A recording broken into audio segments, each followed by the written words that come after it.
ਬਿਸਮਿਲ੍ਲਾਹਿਰਰਹਿਮਾਨਿਰਰਹੀਮ।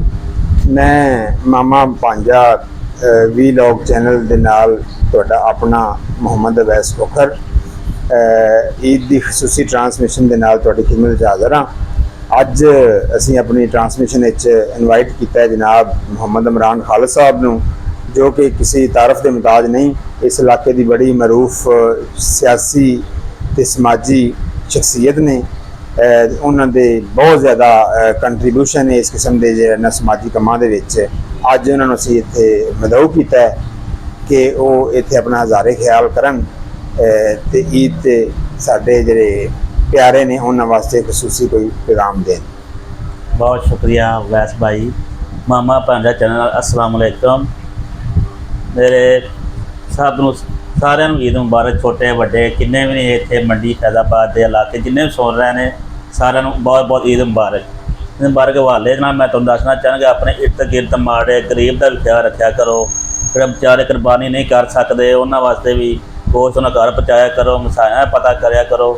जब उन्हें घर गोश्त पक्का है नहीं पक्का, खाना बनया नहीं पक्का, मेरे भरावो बेलियो उन्हें सारे का ख्याल रखा करो। इमरान साहब जिमें साड़ी अगर शरी तौर पर जो सानू हुक्म है उनके मुताबिक देखा जाए तो वो यही हुक्म है कि भी जो गोश्त जिन्ना भी होवे उन्हें 3 ढेरियां बनाओ। एक ढेरी जी वो अपने वास्ते रखो, एक गुरबा वास्ते रखो और एक जे ने उन्होंने अपने अजीज़ो कारब वास्ते रखो।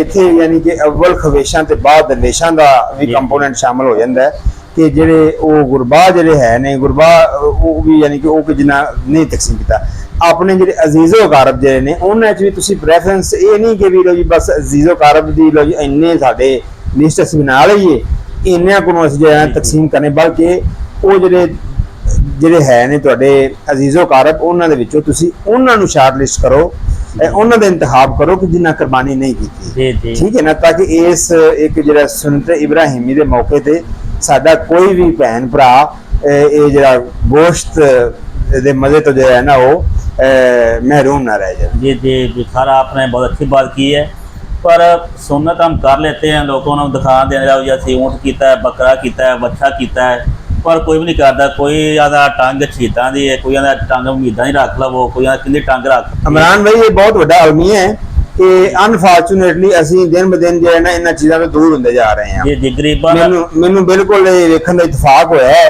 कि कई लोगों ने दूजा अपना मुँह रखनी करके जान रखनी करके जमाने में वहाउण वास्ते लो जी फलाने चौधरी साहब ने तो इन्ने जो है ना बकरे कीते ने छतरे कीते ने, जब लोग की करते हैं वो सारे जो है ना वो आपे ही फ्रीज कर लेंगे हैं कोई थोड़ा जिहा अपने जो डंग टपाओ कर लेंगे हैं। उनके बाद दूसरा जो अपन महफिल उन्होंने हो रही ने, ईद मिलन पार्टियां हो रही ने, सब कुछ हो रहा है, वो फिर सारा जो है ना उन्होंने उतों कम भुगत रहा होंगे।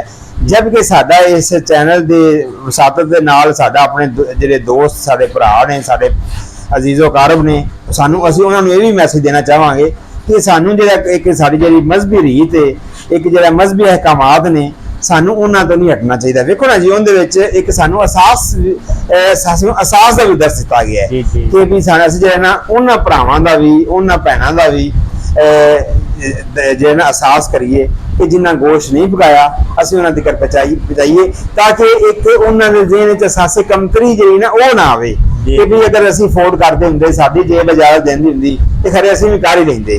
हाँ जी हाँ जी ठीक है ना जी। हाँ जी इससे पहला जी सारा आपने बहुत अच्छी बातें की है, पर लोग चौधरी साहब ने ऊँट किया है, बच्चा किया है, बकरे किए ने, सारे किए ने, पर वो गरीबों वास्ते कोई भी नहीं तकसीम करता। सारे पहले मैं गल की कोई कहता शहीदों वास्ते रख दो लत्त, कोई कहता मीटां वास्ते लत्त रख दो, कोई कहता किंदे वास्ते लत्त रख दो, फलानी धी कसूर वाली वास्ते लत्त रख दो। लत्तां अपने रिश्तेदारां च वंडियां जांदियां ने, पर सानू इस तरह नहीं करना चाहिए। साडे अच्छा इमरान साहब ने इत्थे बार-बार लत्त का बड़ा लफ्ज़ इस्तेमाल किया है कि लत्त जिहड़ी है ना कि भी लत्त शहीदां दी रख लो, लत्त मीदां दी रख लो, लत्त अपनी रख लवो। ये लत्त का किरदार जो है ना वो किसी जगह पर भी उन्हें लत्त मारनी लत्त रखनी, मैं ये लत्त का किरदार जो है ये हमेशा वास्ते मशकूक ही रहा है। जनाब तुहाडा बहुत शुक्रिया कि तुसी होर गल करना चाहूँगा कि सानू कुर्बानी आई है, बहुत कोई कुर्बान करना चाहिए, कोई जानवर कुर्बान नहीं करना चाहिए, सानू ना भी कुर्बान करनी चाहिए। गुस्सा गिला जिन्हें ज्यादतियाँ ने सानू इस ईद के मौके सब कुछ कुर्बान करना चाहिए। असीं मिल जुल के पैगाम भेजिए मुसलमानों के, सानू मिल जुल के अच्छे तरीके रहना चाहिए। ਇਹ ਲੜਾਈ ਝਗੜੇ ਖਤਮ ਕਰਕੇ ਸਾਨੂੰ ਹਰ ਚੀਜ਼ ਕੁਰਬਾਨ ਕਰਕੇ ਮਿਲ ਜੁਲ ਕੇ ਸਾਨੂੰ ਈਦ ਗੁਜ਼ਾਰਨੀ ਚਾਹੀਦੀ। ਜੋ ਭੈਣਾਂ ਭਾਈ ਲੜਾਈ ਕਰਦੇ ਨੇ ਲੜਦੇ ਨੇ ਨਾ ਚ ਨੇ ਜੋ ਵੀ ਮਸਲੇ ਮਸਾਇਲ ਨੇ, ਇਹ ਵੱਡੀ ਈਦ ਦਾ ਬੜੀ ਖੁਸ਼ੀ ਦਾ ਦਿਨ ਅੱਲਾਹ ਤਾਲਾ ਇਨਸਾਨ ਨੂੰ ਦਿੰਦਾ ਤੇ ਸਾਨੂੰ ਮਿਲ ਬਹਿ ਕੇ ਕਰਨਾ ਚਾਹੀਦਾ। ਮੇਰੇ ਭੈਣਾਂ ਭਾਈਓ ਗੋਸ਼ਤ ਖਾਓ, ਲੜੋ ਨਾ, ਔਰ ਗੋਸ਼ਤ ਮਜ਼ੇ ਕਰੋ, ਟਿੱਕੇ ਕਬਾਬ ਖਾਓ, ਜੋ ਮਰਜ਼ੀ ਖਾਓ, ਪਰ ਸਾਡਾ ਵੀ ਖਿਆਲ ਰੱਖੋ। ਬਹੁਤ ਸ਼ੁਕਰੀਆ। ਬਹੁਤ ਸ਼ੁਕਰੀਆ ਜਨਾਬ।